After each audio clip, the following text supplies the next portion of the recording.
Tous les êtres vivants sur Terre ont besoin de manger tous les jours.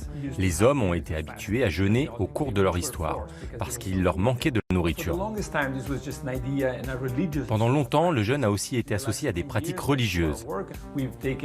Ces 10 dernières années, grâce au travail scientifique, on a pu étudier de façon précise les bienfaits du jeûne sur la santé.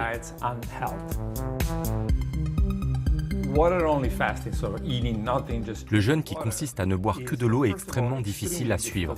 La grande majorité des gens n'y arrivent pas plus d'un jour ou deux. Et d'autre part, se priver de toute calorie représente un danger pour notre santé.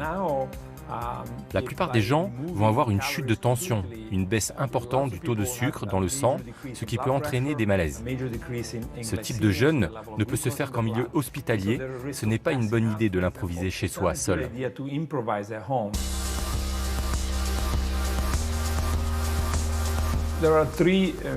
y a 3 principales méthodes de jeûne.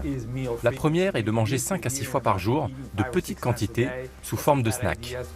Mais c'est une mauvaise idée, cela entraîne plutôt une prise de poids. Il faudrait manger au moins 2 fois par jour, avec en plus un snack. L'autre façon de jeûner est de manger toutes les 12 heures. Si vous déjeunez à 8 heures du matin, vous ne mangerez qu'au dîner de 20 heures. Dépasser 12 heures de jeûne, c'est dangereux. Cela peut entraîner différents problèmes, dont une augmentation des risques cardiovasculaires.